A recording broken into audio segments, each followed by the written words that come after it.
Okay, hi everyone. We'll be getting started shortly. As people are streaming in, let me just do a quick introduction. Hi everyone, my name is Rina. Okay, I think most of you know me, but I'm one part of the programs and incubations team at Block71. And today I'm very honored to have Sabrina with us.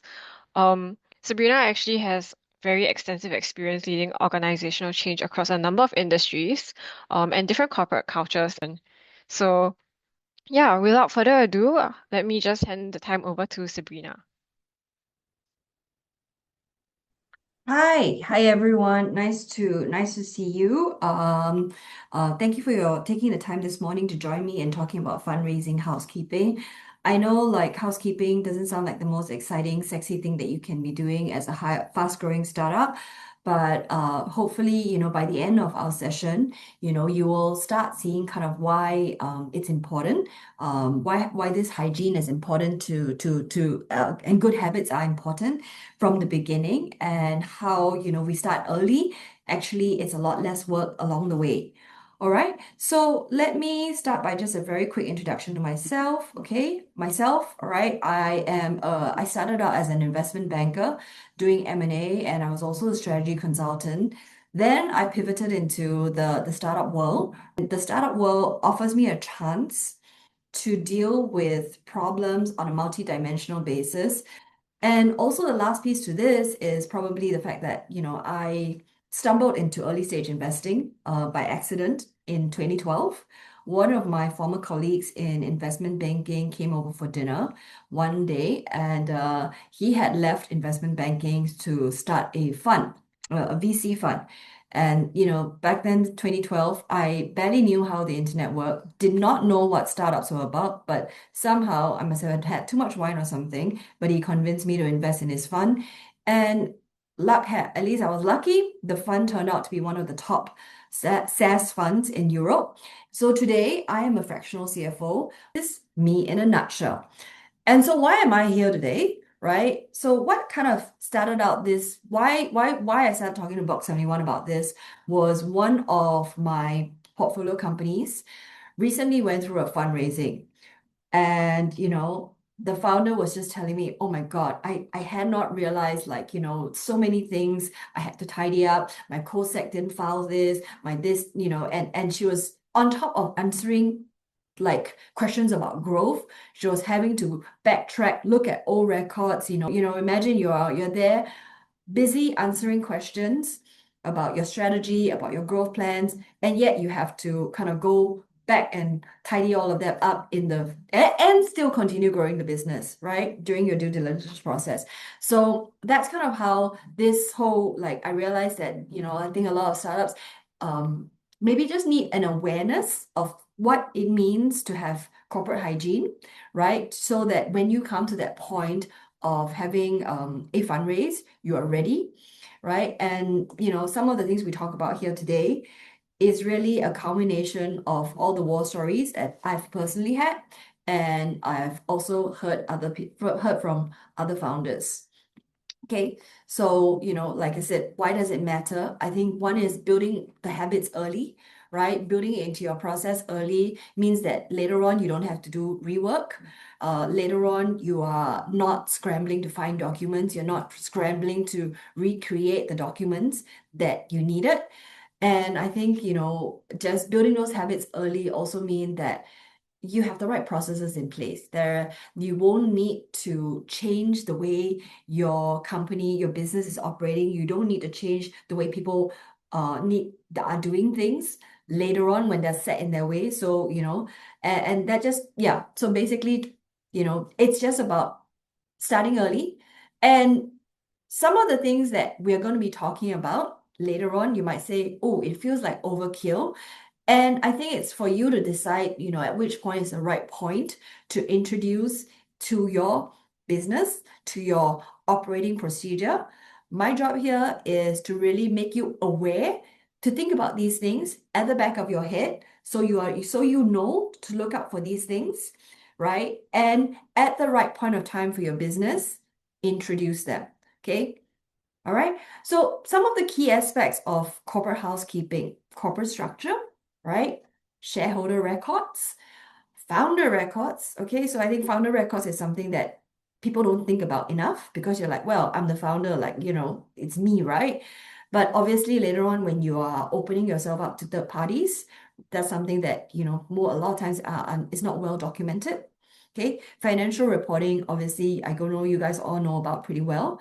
Um, and then the last one is around employee records. Okay, this is also another area that, from experience, it tends to be tends not to get as much attention whereas you're building the company up because again you're all working on so many things at the same time.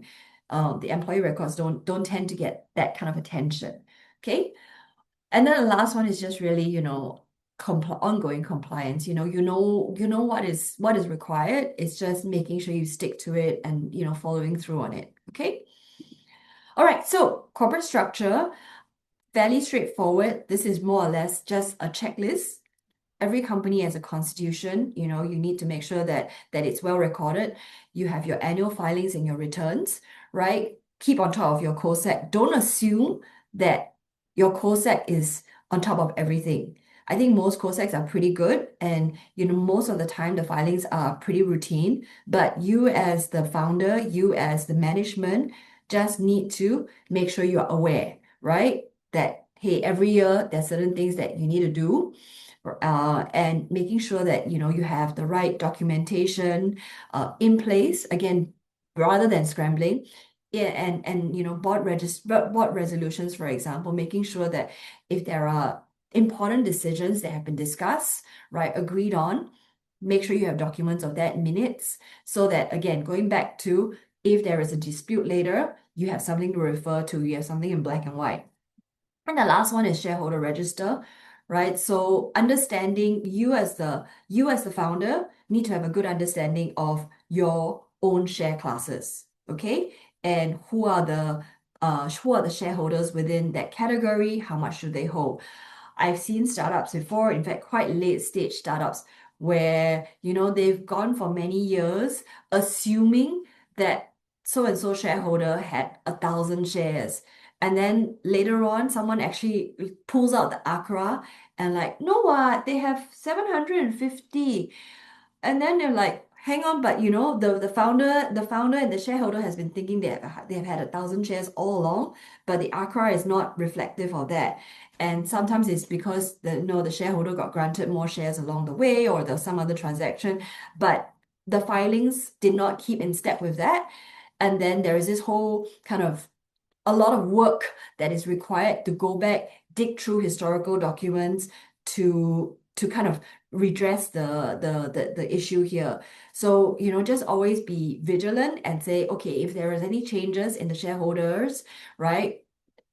Tick through, get yourself, the COSEC may not always be able to tick through for you. All right, so you also need to just tick through and say, make sure that your numbers correspond, everybody's numbers are in line, right? Okay, and that kind of brings me really nicely around the shareholder records. Shareholder records, cap table, right? I think nowadays there are many cap table management tools, like Kata, etc., right, which you can use, or you can also use a simple Excel spreadsheet. The key with the cap table is making sure that you have a clear list of all your actual shareholders, all right, that in your cap table, you can organize it in columns so that you have today's shareholders, the ordinary shareholders, the preference shareholders, and your in case of your kind of pro rata cap table, which is if you have safe notes, if you have convertibles, if you have options, how will that impact your cap table? Because what you don't want to do is you happily go out, tell all potential shareholders, potential investors, hey, I own 20% of the company. But then actually when you look at the pro rata, you don't own 20% of the company, you're actually at more like 15, right? So have a good awareness of how the conversions will impact your cap table. Okay. Shareholders agreement, again, something that don't a lot of times, maybe when you're starting out, you have a template shareholder agreement that's provided by your COSEC or your lawyer. Make sure you understand what's in it. All right, what are the key rights in there? Okay, the shareholder agreements usually will get a little bit more complex once you bring in institutional investors who will have more specifications around what are the board rights, okay, what are the directors' rights, and what are the shareholders' rights. So be clear, right? And along the way in understanding how this is evolving, because you can have, certain decisions which you need a majority of only one share class to agree, or you need all share classes to agree. All right. Sorry, I know there's a lot of dense information here today, and we're only just touching the tip of the iceberg here. All right. So we can, if you want to go into more detail with it, you can do your own research online, or you can come to me. But I'm just conscious that I'm speaking very fast because I'm trying to cover all this material. There's a lot of dense stuff in here. Okay, and please keep your questions. So going back to shareholders agreement, right? It's really making sure you understand what's in your shareholder agreements. What can your shareholders do? What can you do? Okay? Understanding your rights. And obviously some of the clear things that affect you in any kind of transaction will be anti-dilution provisions, right? Right of first refusal. Need to understand what all of these type of clauses are and how it's stated in your shareholders agreement. Okay. Safe agreements. I know most of you are using the YC agreements. Make sure you understand, what kind of conversion terms you have, and that will also feed back into your cap table. All right.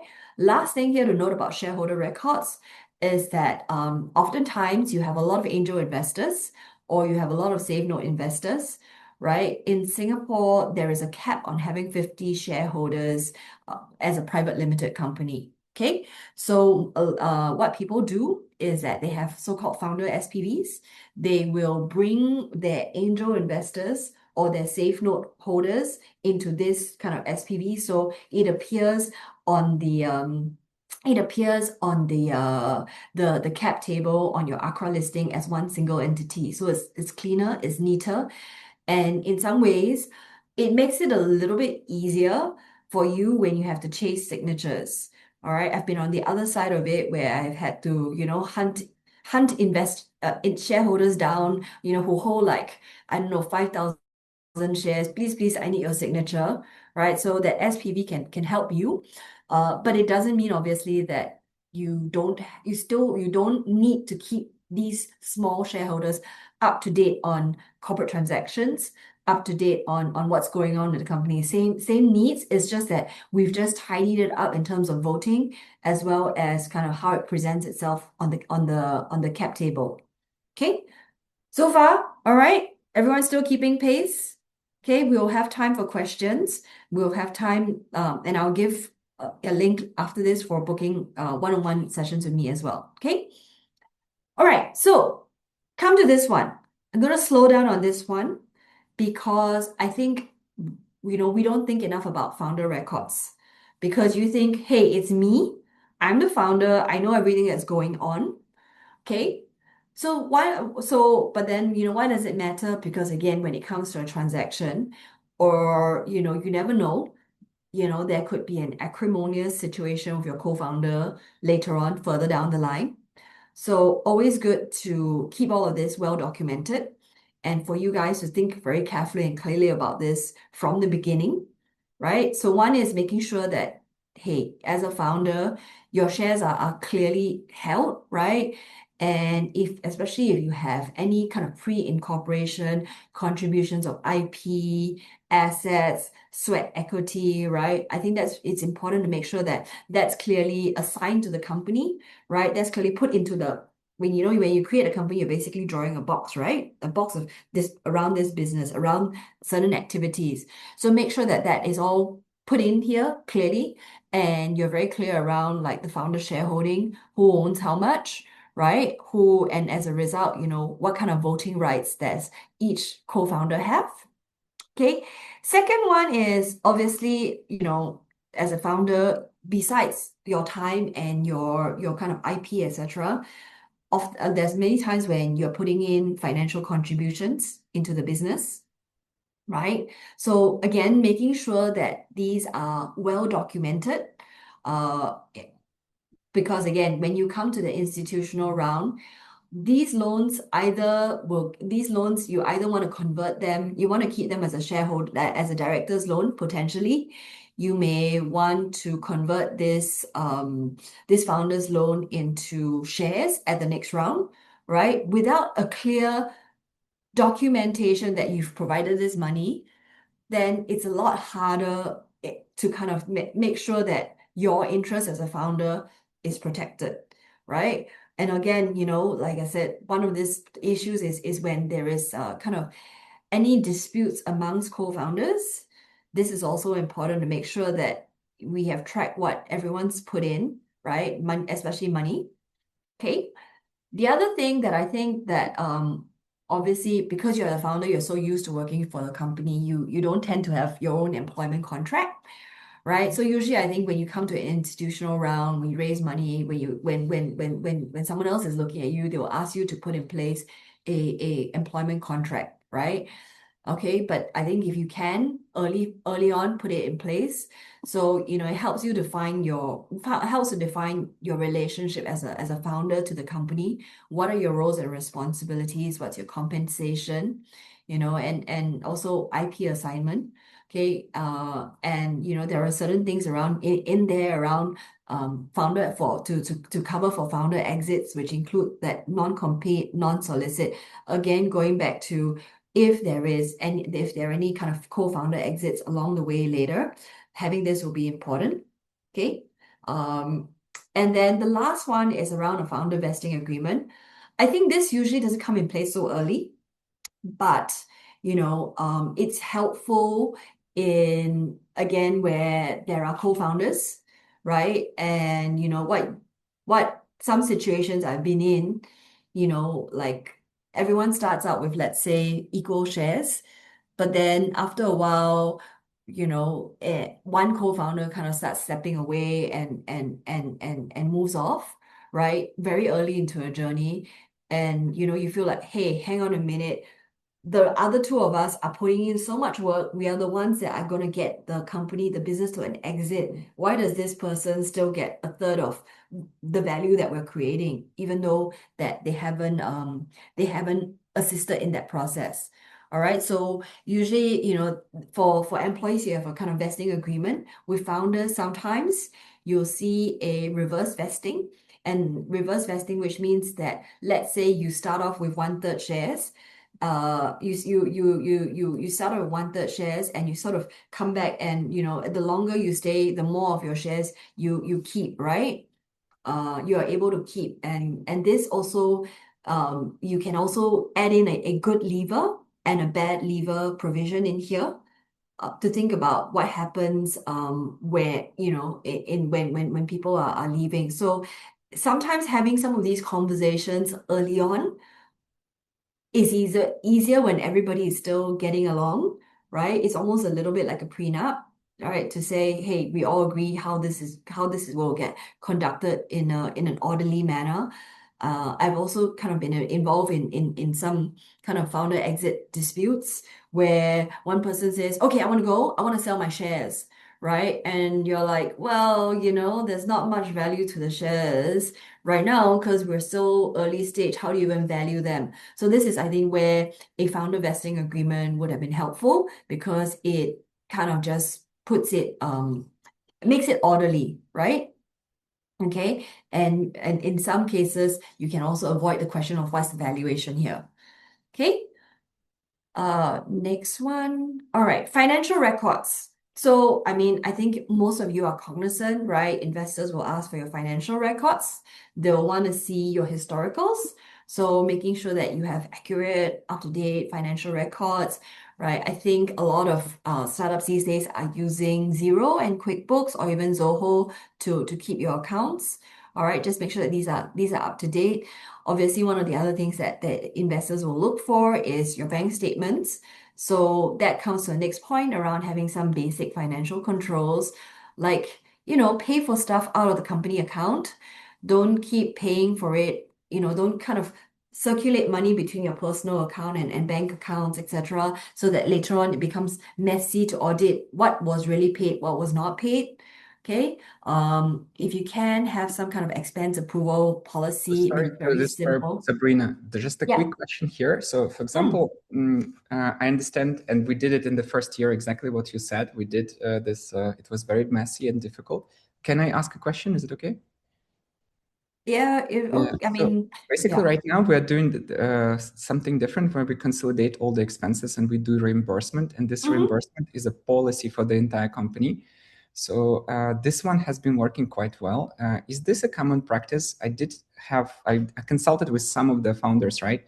And as long as it's a policy across every single employee, then it's like the best way to reimburse. You just outline what to reimburse, and Mm-hmm. everybody end of the month have to submit by certain day, and books look very good then, like not so messy anymore. Yeah, yeah, yeah, exactly. I think that, to your point, this is some of the things that you would do, right?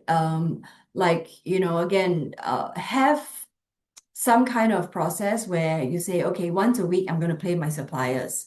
So that again, you have like 300 things to do.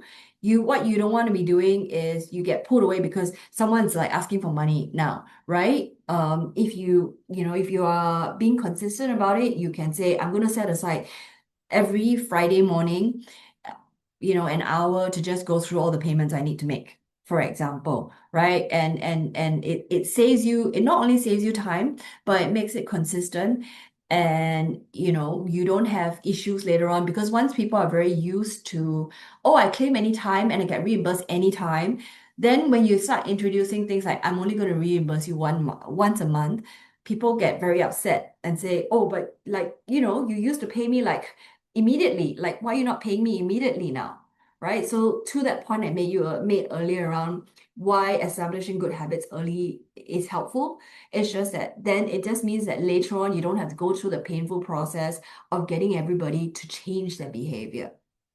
Okay. All right. Last kind of thing on financial reporting is just making sure that you understand what are the right accounting standards for your types of businesses. So I think some of you are SaaS businesses. So SaaS businesses or project-based businesses, you need to think about how you are doing your revenue recognition. Okay.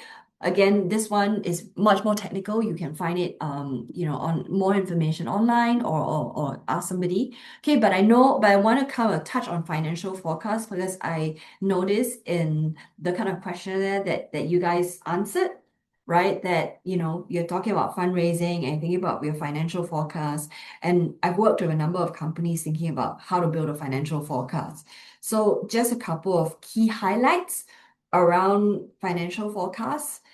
I think they're not rocket science, okay, but they are also, require some degree of thinking. And so I think number one, you need to have at least 3 years forward looking. Okay. Okay, let's take a step back. All right.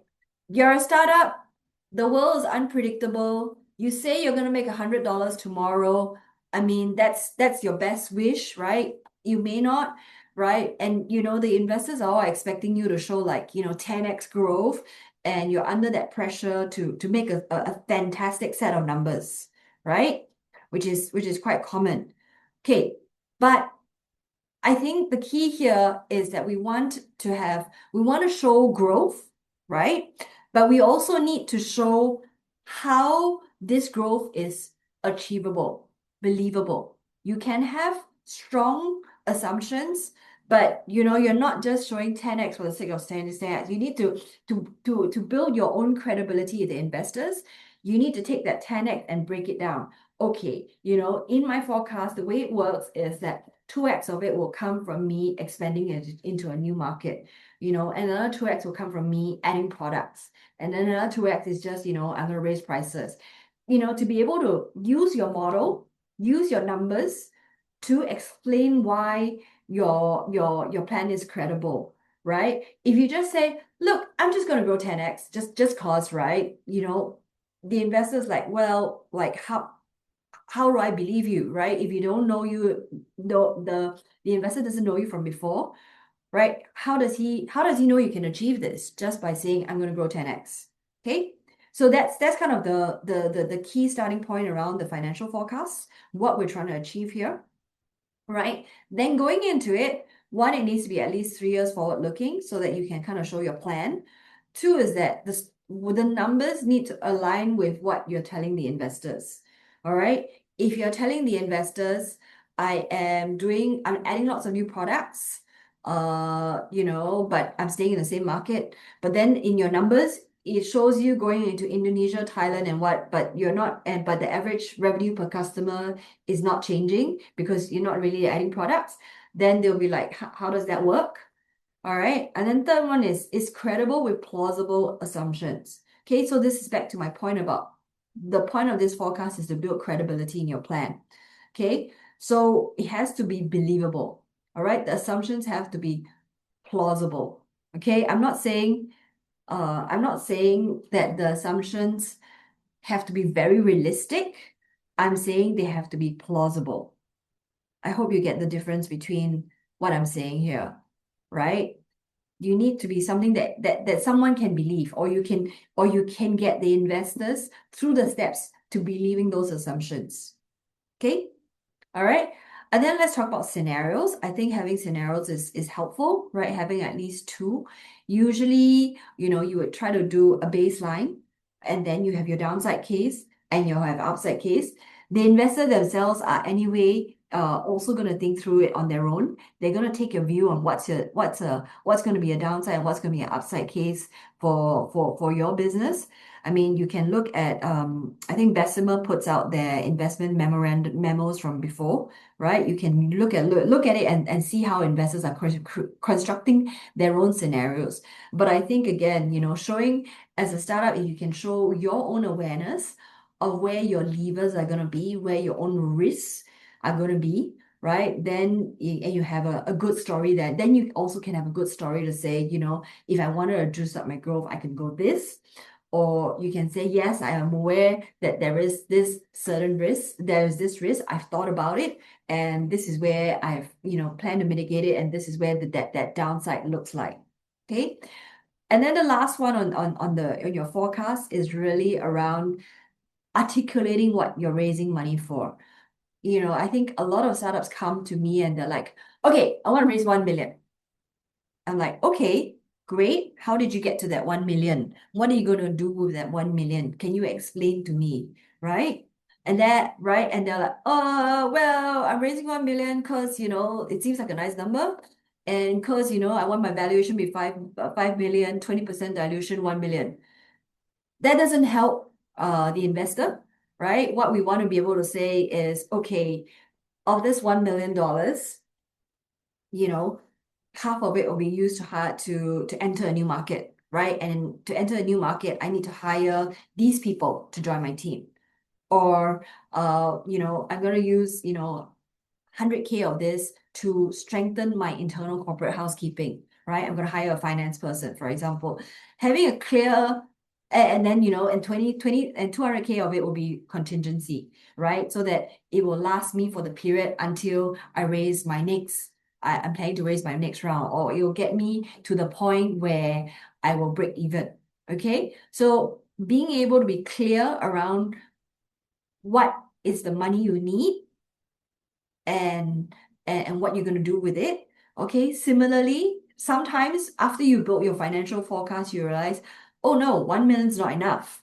I actually need to raise more, right? So that's why going through the detail of building your forecast will help you in understanding how much it is that you really need. Okay. And I also have had some sales where, oh, hang on a minute. I can actually self-fund this. Then my question to them are, well, if you can self-fund it, why are you raising money? Right? Understand why you're raising money. Is it because you need cash? Is it because you need the recognition from having an external investor? Is it because you think that this particular external investor will add value to your network, right? Then you can be clear about it. But if you can self-fund, then why would you give up control and equity? Know what is it that you're giving up, and what do you give that you're giving up, and what is it that you want to get in return for that? Okay, all right, we've whizzed through. Okay, last one, where making sure that you have your employee records, right, in terms of just contracts for everybody in advance, documenting your share and option grants. Having been an early employee myself, right? You know that sometimes founders like, yeah, I'll give you the shares. Don't worry, I'll give you, right? And it kind of sucks sometimes when the founders don't deliver on it because they're like, oh, other things got over, and then the investment round came around, like, oh, yeah, well, So luckily, in that scenario, I was a CFO, so we put in place a nice ESOP, right? We clearly defined it. So, being able to think about your ESOP from the beginning means that you can communicate clearly to early employees. This is the amount that's reserved, this is the amount I want to give you, right? These are some of the terms for the ESOP that I'm going to give you. And here's your letter. Again, going back to getting those letters out, those option grants letters out early means that later on when you're going through an investment round, your investor is asking you, so what's your fully diluted cap table, right? Who's on the fully diluted cap table? You're like, yeah, my employees. But hang on a minute, I don't have the documentation. So you're there like recreating letters from like 3 years ago, on how many shares who has, right? And also I had a scenario where, because the founders didn't think in the early stages around shares versus options. When we then put in place our employee ownership scheme, we decided for tax reasons that options was the way we want to go, but he had told the early employees that he's giving them shares. We had to, create a different, we had to give them options and then back solve to kind of give them the shares, right? So, being conscious of what your likely mechanism for employee ownership will just help you in that communication, right? If you want to choose to give equity. And also last thing, and this comes from my own experience as a early employee, is that don't forget that options always have a vesting period. Okay, which means that even if you give somebody 1,000 shares at the beginning, the odds of them getting the full 1,000 shares may be very low because they would have to stay at least 4 years of your business. And if your business has made it through 4 years and all the growth and transformation and changes through that, and your employee is stuck with you through those 4 years, they really deserve it. Okay. Most of the time, from experience, a lot of the options don't end up vesting because people will leave before then. Okay, that's one. And number two is that when you give options, when people leave, usually there is a time limit for them to exercise those options. So, you have to think about this early on and say, because you can't leave those options, those kind of vested options hanging forever, right? And letting them say, well, you can exercise them at any point of time because that creates an overhang on your cap table. So usually companies will then say, okay, within a month of you leaving, you have to choose whether you want to exercise your options or not, right? And in some cases, they're very kind and say, okay, look, you have 1 year, but you have to exercise or not because otherwise it's an overhang. And I think so some of these things would have been set out in your scheme documentation, right? Where you set out who is eligible for getting options, how they will vest, right? So some standardization, how would they exercise their options and how would they lapse? So something like, good leaver and bad leaver may be in there as well, or you may not be in there and you may have a separate negotiation when people leave to say, okay, look, you're a good leaver, okay, we'll change the rules, we'll make an exception to the scheme, but at least have it all set out at the beginning. It doesn't, I mean, it's a bit of time, but it just makes it so much easier governing your relationship with employees later on, rather than having to go back to everyone. Hey, I know I promised you 1,000 shares before, but look, now we decided we're going to go with options, and look, we're going to do, my investor asked for these other changes. It becomes it just makes that conversation later on a little bit more painful than you would like to have it versus setting out it kind of beforehand. Okay, and right? So we have the key takeaways. You start early, right? Not all of it. You don't have to go to nth level of detail on implementing everything that I've talked about, but keeping that awareness, right? So that you avoid some of the traps, keeping that awareness so that you build that habit early just makes it easier rather than you having to do rework or you having to fix stuff when you are undergoing your fundraising process. Okay, just be careful and as meticulous as possible about keeping your records. And having that clean data room, all the records in place, also helps to build investor confidence in your execution ability. I mean, it's like hygiene, right? If you go to someone's house and you look at their house and it's all super untidy and etc., you start wondering, what is this person like, right? Okay, and then yeah, so it kind of basically is a competitive advantage for you going into any fundraising process. Thank you everyone so much for your time today. And thank you, Sabrina, especially for such an insightful session.